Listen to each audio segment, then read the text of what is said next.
सब दुखों की औषधि जप और प्रार्थना। स्वामी सत्यरूपानंद। मैं किसी की बात नहीं मानूंगा, इसको अहंकार कहते हैं। बुरी इच्छाएं मन को बांधती हैं, अतः भगवान के चरणों में मन को बांधो, उससे मुक्त हो जाओगे। हमें संसार में जो कुछ मिला उस पर संतुष्ट रहना है। द्वंद्व मन में ना आने दो, किसी से भी मत्सर मत करो। जीवन में व्यवस्थित रहना चाहिए। ये सब अपने मन पर ही अवलंबित है। हमारे जीवन का उद्धार हमारे ही हाथ में है।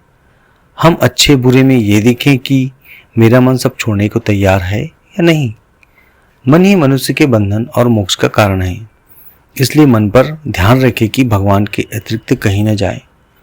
दूसरों के साथ मौन रहने का अभ्यास करें। मनुष्य के मन में प्रेम की अनंत आकांक्षा है। हम ये सब दूसरों से चाहते हैं तो दुखी होते हैं। हमारे पास जो है उसमें संतुष्ट रहना चाहिए। पत्नी को संसार सागर से पार करने में पति सहायता करेगा। पति संसार सागर को पार करने का माध्यम है, भोग का माध्यम नहीं। पति की परमेश्वर के रूप में उपासना करो तो तुम्हें शांति मिलेगी, नहीं तो संसार में काम वासना में फंसे रहोगे। पति तो तुम्हारा जीवन साथी है। पति पत्नी एक दूसरे के जीवन के परम लक्ष्य को प्राप्त करने में सहायता करेंगे। मन को हम जैसा चाहें वैसा रंगा सकते हैं। उसी मन में भगवान की छाप लग जाए तो जीवन का कल्याण है। मन को उन्नत करने का उपाय है भगवान का नाम और प्रार्थना, भगवान में शरणागति। तुम्हारा मन संसार में इतना रमा है कि तुम छोड़ने की सोच नहीं सकते। यदि नहीं छोड़ोगे तो जबरदस्ती छुड़ाया जाएगा। भगवान का भजन करना हो तो सुखी रहना होगा, तो मन का बोझ हल्का करो। मन का बोझ बढ़ता है संग्रह से, इसीलिए अपरिग्रह की बात कही गई है। इससे हम आध्यात्मिक जीवन में अग्रसर होंगे, भगवान के निकट जाएंगे। प्रत्येक दिन की अपनी दिनचर्या बनाओ, उसमें दिन भर के कर्म में भगवान को जोड़ना है। मन का परिचय विचारों से होता है। मन हमारा बहुत विशाल है। मन को तैयार करना चाहिए। जिस काम में आत्मसंतुष्टि होती है वह काम हम बहुत आनंद से कर सकते हैं। मन को यह समझाना चाहिए कि अब बहुत हो गया, उसमें ही हम संतुष्ट रहें। ऐसा होने से मन संसार से हटेगा और भगवान से चिपकेगा। प्रायः हमारा मन संसार में ही अटकता है।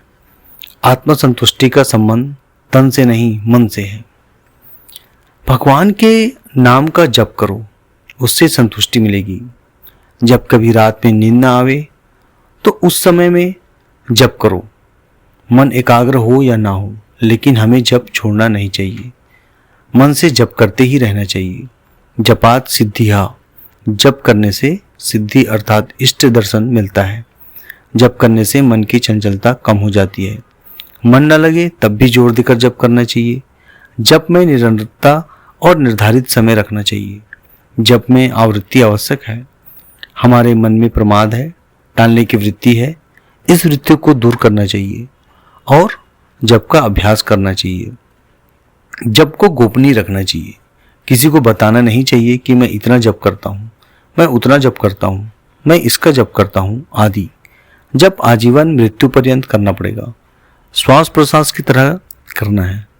बहुत बार जप में मन नहीं लगता तब अपने इष्ट से प्रार्थना करनी चाहिए। हे प्रभु, हमारा मन आपके चरणों में रहे, ऐसा कर दो। हमें भक्ति दो। भगवान का भाव ग्रहण करते हैं, क्रिया नहीं। आध्यात्मिक चर्चा से भी बहुत सहायता मिलती है। जैसे पैसा पैसा करने से मन धन लुलुप हो जाता है, वैसे ही ईश्वर का नाम बार बार जपने से मन ईश्वर परायण होता है। इसलिए हमें मन को सतत भगवान में लगाना है। हमारा उद्देश्य है जन्म मरण से मृत्यु से छुटकारा और मुक्ति हेतु सब दुखों की औषधि जप और प्रार्थना है। धन्यवाद।